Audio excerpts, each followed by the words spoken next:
अस्सलामुअलैकुम दोस्तों, मैं इस लेक्चर में आप सबको एक तो यूक्लिडियन एल्गोरिथम से रिलेटेड एक क्वेश्चन करवाऊंगा और उसके अलावा डिवीजन वाले कॉन्सेप्ट्स भी समझाऊंगा। सबसे पहले तो इस क्वेश्चन को सॉल्व करते हैं। तो याद रहे कि सबसे पहले हमने इस तरह लिख लिया ए क्यू बी आर। याद रहे कि ए जो है आप जानते हैं जैसा कि बड़ा नंबर होगा, बी जो है वो छोटा नंबर होगा, क्यू इन दोनों की डिवीजन होगी और आर इनका रिमाइंडर होगा। तो देखिए आप इन जब को दोनों को डिवाइड करेंगे, आपके पास जो इंटीजर वैल्यू आएगी वो 1 ही आएगी और आपके पास रिमाइंडर 5 आएगा। रिमाइंडर का मैंने आपको पहले भी तरीका बताया था। क्या करना हमने, सिंपली ए में से माइनस कर देना है इन दो टर्म्स की मल्टीपल को, मतलब कि 70 × 1 और -22 कर देंगे तो जो आपके पास आंसर आएगा वो लिख देंगे रिमाइंडर में। फिर क्या होगा, आर जो है वो इधर आ जाएगा और बी जो है वो इधर आ जाएगा। तो जब आप 17 को डिवाइड करोगे 5 से तो आपके पास 3 आएगा इंटीजर वैल्यू और आपके पास जो रिमाइंडर बचेगा वो 2 बचेगा। फिर दोबारा आप जैसा कि जानते हैं ये इधर आ जाएगा और ये वाला जो नंबर है वो इधर आ जाएगा एंड सो ऑन। यहाँ से यहाँ तक आ गया और आप देखें आपका रिमाइंडर क्या आ गया, 0 आ गया। मतलब कि अब आप स्टॉप हो जाएंगे। अब आप लिखेंगे जैसा कि लिखते हैं। क्या करते हैं, देखिए 22 है, इसे ऐसे लिखेंगे। ये जो टर्म्स हैं इनको आपस में मल्टीप्लाई करेंगे, साथ में ये टर्म को ऐड कर देंगे। इसी तरह आप इसको भी करेंगे और इस तरह 3 वाले को भी करेंगे। तो ये देख लें, इस तरह कर लिया। इन केस अगर आपकी लॉजिक बहुत स्ट्रॉन्ग है, आप इसके बगैर ये तरीका लिख सकते हैं तो आप लिख सकते हैं, कोई शक नहीं। ज़रूरी नहीं कि आप ये करें, लेकिन ये आप क्यों करते हैं, ताकि आप इसको ईजिली इम्प्लीमेंट कर सकें। इस तरह फिर गलती की कोई गुंजाइश नहीं रहती अगर आप इस वे से करते हैं तो। अब यहाँ से आपको एक बात पता चली कि आपका GCD क्या है, 1 है। कैसे पता चला, जो लास्ट रिमाइंडर है और उससे ऊपर वाला जो रिमाइंडर होता है वो हमारा GCD होता है। अब आप इसको इस तरह रिप्रेजेंट कर लेंगे। देखिए 5 को एक तरफ रखेंगे, इसको इसमें से माइनस कर देंगे, इस तरह यह भी करेंगे और इस तरह ये भी करेंगे। अब आपका रिमाइंडर क्या है, रिमाइंडर है 1, मतलब कि आपने इस टर्म को मज़ीद एक्सपेंड करना है। तो 1 क्या है, 5 - 2 × 2। तो 5 आपके पास क्या पड़ा हुआ है, ये पड़ा हुआ है 5 की एक्सटेंडेड फॉर्म। तो 5 की जगह ये लिख देंगे। इसी तरह 2 × 2 की एक्सटेंडेड फॉर्म क्या लिखी है, ये लिखी हुई है, तो इसको लिख देंगे। तो आपने यूँ लिख दिया, ये 5 की एक्सटेंडेड फॉर्म लिखी, इसी तरह -2 है और ये 2 की एक्सटेंडेड फॉर्म लिखी। तो इसको सॉल्व कर लें। देखिए -1 - 2 क्या होगा, -3 × 17 हो जाएगा +30, क्योंकि 6 × 30 होता है और ये 22 आ गया। आइए देखिए हमने 22 और 17 जो है इन्हीं का तो हमने GCD निकाला है। तो ये 22 भी आ रहा है, 17 भी आ रहा है, मतलब कि हमारे पास अब आ गया GCD एज लीनियर कॉम्बिनेशन। तो यही स्टेप्स को फॉलो करेंगे आप, बाकी क्वेश्चन में भी करेंगे अगर आपको GCD एज लीनियर कॉम्बिनेशन वाले क्वेश्चन आते हैं। अब बात करते हैं को प्राइम या रिलेटिव प्राइम की, मतलब कि ये कौन से नंबर होते हैं। तो आपको MCQ आ जाते हैं, आपको कहते हैं, आपको 2 नंबर दिए गए थे, आपको कहा जाता है कि ये बताओ कि ये को प्राइम है या रिलेटिवली प्राइम है या नहीं। तो वो कहते हैं 2 नंबर जो हैं वो को प्राइम या रिलेटिवली प्राइम होते हैं अगर उन 2 नंबर्स का GCD जो है वो 1 हो। अब ये कैसे पता चलेगा GCD 1 है या नहीं, बहुत इजी वे है। अब इन केस आपका MCQs आ गया है कि ये देखें ये 2 नंबर्स हैं, बताएं क्या ये को प्राइम या रिलेटिवली प्राइम है या नहीं। तो उसके लिए जारी बात आपको इनका GCD फाइंड करना होगा। तो जैसा कि हमने अभी ऊपर ये क्वेश्चन किया, अब ये 17 और 22 का और इसका GCD 1 ही आ रहा था, तो मतलब कि ये जो है को प्राइम है या रिलेटिवली प्राइम है। तो ये देखें ऐसे हो गया। तो हमने कहा कि को प्राइम या रिलेटिव प्राइम है। बट अगर कोई और नंबर आ जाए तब हम क्या करेंगे, तब हम क्या उसे फाइंड करेंगे या हम रट्टा लगाएंगे? नहीं, हम एक ट्रिक को याद रखेंगे और उसी ट्रिक को फॉलो करेंगे और फिर हम बता देंगे कि ये को प्राइम या रिलेटिव प्राइम है या नहीं। इसी क्वेश्चन से वो कंसेप्ट समझते हैं। याद रहे कि हमने देखना है वो जो 2 नंबर आपको दिए गए हैं उनमें से कोई एक नंबर प्राइम तो नहीं, प्राइम तो नहीं। अब देखिए यहाँ पे देखें ना, 17 क्या, ये एक प्राइम नंबर है।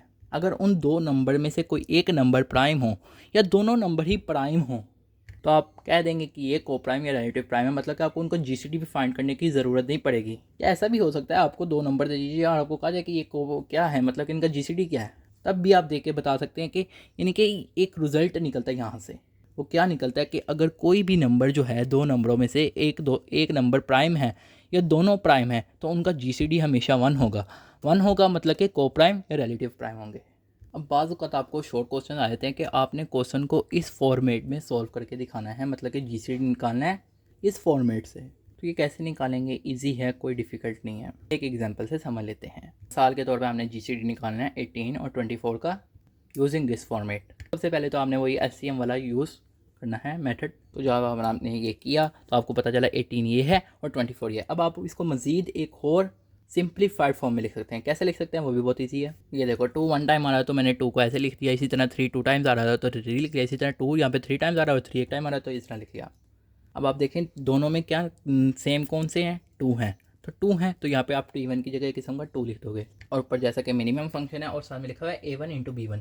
A1 का मतलब है एक में क्या पड़ा हुआ है, मतलब कि जैसा कि A जो है वो एक किस्म का 18 है तो A में क्या पड़ा हुआ है, 1 पड़ा हुआ है पावर में, मतलब कि तो जो पावर में पड़ा हुआ क्या पड़ा हुआ, 1 पड़ा हुआ है तो A1 की जगह आ गया 1।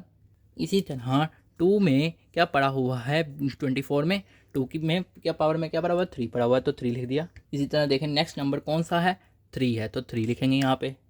अब 18 में 3 की पावर में क्या पड़ा हुआ है 2 पड़ा हुआ है, तो 2 लिख देंगे। और 24 में 3 की पावर में क्या लिखा हुआ है, कुछ नहीं लिखा हुआ, मतलब कि 1 लिखा हुआ है, तो यूँ लिख देंगे। फिर मिनिमम फंक्शन आपको जैसा कि पता है, लेकिन फिर भी बता दो मिनिमम फंक्शन का मतलब है कि इनमें से मिनिमम नंबर कौन सा है। देखिए क्या है 1 है, तो 1 लिख देंगे। तो यहाँ पे देखिए इसी तरह मिनिमम क्या है 2 और 1 क्या है, मिनिमम मतलब नंबर 1 है, तो 3 की पावर में 1 आ गया, 2 इंटू 3 का अगर 6 हो गया। एक और क्वेश्चन कर लें ताकि आपकी मज़ीद बेटर अंडरस्टैंडिंग हो जाए। तो ये देखिए मैंने 84 को लिख लिया, एलसीएम मैंने नहीं लिखा, मतलब कि रफ वर्किंग है, तो मैंने इस तरह कर दिया। तो आप चाहे कर लें या ना करें, आपकी मर्ज़ी है। तो इस तरह ये देखें इस तरह लिख लिया। देखिए पहला नंबर क्या है, दोनों में क्या है 2 है, तो 2 लिख दें। ज़रूरी नहीं कि दोनों में हो या ना हो, आपने लिखना ज़रूर है। इसके किसी एक में भी कोई नंबर है, आपने वो लिखना ज़रूर है। ये देखें 2 है, दोनों में है, मिनिमम लिखना है। और साथ में क्या है 84 में क्या पड़ा हुआ है 2 पड़ा हुआ है पावर में, इसी तरह 36 में भी 2 पड़ा हुआ है, तो ये लिख दिया। इसी तरह नेक्स्ट नंबर क्या 3 और 84 में क्या पड़ा हुआ है 1 पड़ा हुआ है पावर में, और 36 की पावर में क्या पड़ा हुआ है 2 पड़ा हुआ है 3 की पावर में, मतलब कि, तो ये लिख दिया। इसी तरह आप देखें 7 जो है 84 में है बट 36 में नहीं है। अब मिनिमम में यानी कि 84 की जगह क्या आ गया 1 आ गया, क्योंकि इसका मतलब 7 का मतलब 7 की पावर 1 है, और 36 में कुछ नहीं पड़ा, तो इस वजह से उसकी पावर में 0 आ गया। अब देखें इनमें दोनों नंबर क्या हैं, कि दोनों नंबर क्या हैं 2 है, मतलब कि इनमें से कोई भी मिनिमम नहीं है। तो जब दोनों सेम हो तो मिनिमम में हम क्या लिखते हैं, वही नंबर लिख देते हैं, मतलब कि यूँ 2 ही लिख दिया। इसी तरह मिनिमम इनमें कौन सा नंबर है मिनिमम 1 है, तो 1 लिख दिया। इसी तरह 7 की पावर मिनिमम नंबर कौन सा है 0 है, तो 0 लिख दिया। तो जब आप इनको मल्टीप्लाई करेंगे तो आपके पास आंसर आ जाएगा। अब डिवीजन का कॉन्सेप्ट समझना बहुत ज़रूरी है, क्योंकि इसी से रिलेटेड आपके अगले क्वेश्चन जो है बेस करते हैं डिवीजन के कॉन्सेप्ट पे। अब देखिए डिवीजन में आप क्या करते हो, जब आप दो नंबर्स को डिवाइड करते हो उसका आंसर वैसे तो एक किस्म का फ्लोट में भी आ सकता है या इंटीजर में भी आ सकता है, ज़रूरी नहीं है। बट आप ज़्यादातर क्या प्रेफर करते हो, आप उसकी इंटीजर वैल्यू को ही प्रेफर करते हो। और वो इंटीजर वैल्यू कैसे निकालते हैं, ये MCQs आ जाता है। मीन्स कि अगर आप दो नंबर को डिवाइड कर रहे हो, अगर उसका फ्लोटिंग में नंबर आ रहा है या डेसिमल में नंबर आ रहा है, अब डेसिमल से इंटीजर में कैसे कन्वर्ट करते हो। तो ये देख लें, जब भी हम दो नंबर्स को डिवाइड करते हैं तो उसका जो भी आंसर आता है डेसिमल में, हम उसका फ्लोर लिखते हैं ताकि वो इंटीजर में कन्वर्ट हो जाए। तो क्या लिखते हैं, फ्लोर लिखते हैं। तो ये MCQs आ जाता है। और जैसा कि आप जानते हैं कि ऊपर वाले जो होता है वो न्यूमरेटर होता है, या डिनोमिनेटर होता है। तो ये सारी पुरानी चीज़ें हैं। अब इसको लिखने का एक और वे भी है, और इसे हम फॉर्मल वे कहते हैं। देखें 7 डिवाइड हो रहा है 2 से, तो जो नीचे डिनोमिनेटर में है उसे पहले लिखेंगे, और फिर वर्टिकल बार लिखेंगे, और फिर न्यूमरेटर में जो नंबर है वो लिखेंगे। मतलब कि न्यूमरेटर डिवाइड डिनोमिनेटर को इस तरह भी लिख सकते हैं, denominator vertical bar and numerator in formal way. अब इससे रिलेटेड कुछ MCQs आते हैं, वो भी आपको बता देता हूँ, जो कि बहुत ईजी हैं। अब आपसे पूछा जाता है कि ये ट्रू है या फॉल्स है। अब देखिए 2 डिवाइड 12 मतलब कि इस फॉर्म में लिखा हुआ है, तो अब इसे आप किस तरह कर सकते हैं 12 डिवाइड 2, इसका आंसर क्या है 6। अगर इसका आंसर डायरेक्ट किसी इंटीजर में आ जाए तो मतलब कि ये क्या है ट्रू है। लेकिन अगर इंटीजर में नहीं आता, आप खुद लाते हैं, मतलब कि फ्लोट लगा के लाते हैं, तो फिर आप कहेंगे आपकी ये जो चीज़ है वो फॉल्स है। मतलब कि तो ये जो चीज़ है ये ट्रू है, क्योंकि 2 जो है वो 12 से डिवाइड हो जाता है, लेकिन 2 जो है वो 7 से डिवाइड करेंगे तो उसका आंसर जो है वो फ्लोट में आएगा। तो जब फ्लोटिंग में आता है तो हम कहते हैं ये फॉल्स है। या इसे ऐसे भी लिख सकते हैं वर्टिकल बार पे कट का निशान लगाकर। इसी तरह 3 डिवाइड 11 देखें तो ये भी हमेशा फ्लोटिंग में आएगा, तो मीन्स का ये पे भी कट का निशान लगेगा, मतलब कि ये भी फॉल्स होगा। अब यहाँ से हमें ना कुछ रिजल्ट पता चलते हैं। मैंने यहाँ पे एक और लॉजिक भी लगाई है। मैंने कहा है 2 डिवाइड 12 जो है वो तब ट्रू होगा अगर मैं 12 का मोड लूँ 2 से और वो बराबर आ जाए 0 के। अब जैसा कि ऊपर देखें ना 7 का अगर मोड 2 लें तो वो 0 के बराबर नहीं आता, इसी वजह से वो फॉल्स हुआ था। तो जब 0 के बराबर आता है तो हमारा मतलब कि वो ट्रू होता है। तो एक थ्योरम होता है जिसे हम कहते हैं रिमाइंडर थ्योरम, जो कि इस तरह होता है n = QD + R। यहाँ पे जो है n जो है ये एक न्यूमरेटर है, d डिनोमिनेटर है, q क्वोशंट है, और r जो है रिमाइंडर है। मतलब कि जब हम n डिवाइड d करेंगे तो हमारे पास जो आएगा वो q होगा, और जब हम n मॉडुलस d करेंगे तो वो जो हमारे पास आएगा वो r होगा। तो इन सारी चीज़ों के बारे में परेशान होने की ज़रूरत नहीं, ये सिर्फ MCQs के लिए करवा रहा हूँ। अब यहाँ पे एक और चीज़ है कि अगर d मॉडुल डिवाइड करूँ n से, तो मतलब कि एक किस्म का यही होगा कि हमारा रिमाइंडर 0 होगा। मतलब कि यहाँ पे क्या जगह r की जगह 0 आ जाए, तो n क्या हो जाएगा QD + 0, मतलब कि n जो होगा वो क्या हो जाएगा QD के बराबर आ जाएगा। मतलब कि हमारा जो न्यूमरेटर होगा वो किसके बराबर है, क्वोशंट इंटू डिनोमिनेटर।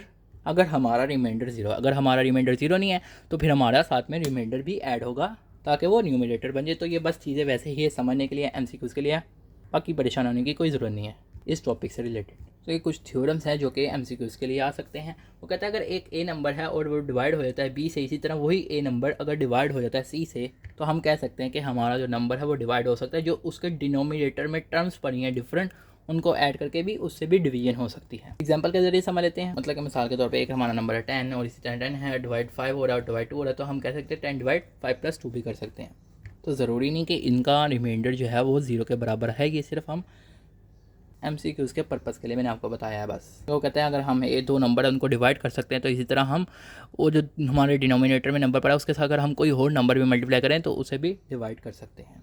इसी तरह एक ट्रांजिटिविटी रूल लग रहा है, यानी कि अगर हम दो नंबर्स को डिवाइड कर सकते हैं, फिर इसी तरह वो डिनोमिनेटर वाला नंबर अगर न्यूमिनेटर में बन जाए और नेक्स्ट कोई और नंबर से डिवाइड हो जाए, तो मतलब कि हम कह सकते हैं कि ये नंबर और ये नंबर भी आपस में डिवाइड होते हैं। तो ये सिंपल रूल हैं, कोई मुश्किल नहीं है। इसके अलावा इससे रिलेटेड जो एक इंपॉर्टेंट एमसीक्यू आता है वो भी आपको समझा देता हूँ। अब आपको क्वेश्चन आता है कि हाउ मैनी पॉजिटिव इंटीजर्स, कोई भी नंबर दे सकता है। वो कहता है डिविजिबल बाय करें, ये भी कोई नंबर दे सकता है। और तादाद पूछ रहा है असल में। वो कहता है कि कितने पॉजिटिव इंटीजर्स हैं जो कि 20 या 20 से छोटे हैं, मतलब कि 0 से 20 की रेंज में है, और डिविजिबल बाय हो जाते हैं 3। तो कैसे करेंगे, बहुत ईजी है। जो भी आपको इंटीजर दिया है उसे आप डिवाइड कर देंगे डिविजिबल से। मतलब कि ये 20 है, इसे डिवाइड कर दे 3 से, आपके पास क्या आंसर आएगा, 6 आएगा। मतलब कि फ्लोटिंग पॉइंट की फ्लोर वैल्यू। हम कहेंगे कि 6 ऐसे पॉजिटिव इंटीजर्स हैं जो कि 20 से लेस देन हैं और वो 3 से डिवाइड हो सकते हैं। तो ये आंसर है। कोई भी आपको दिया हो, आपने जस्ट उसे डिवाइड कर देना है और जो आंसर आएगा आपको होगा कि ये इसके पॉजिटिव इंटीजर्स की तादाद है। आई होप आपको ये लेक्चर समझ आएगा। आप सब दोस्तों का लेक्चर सुनने का शुक्रिया।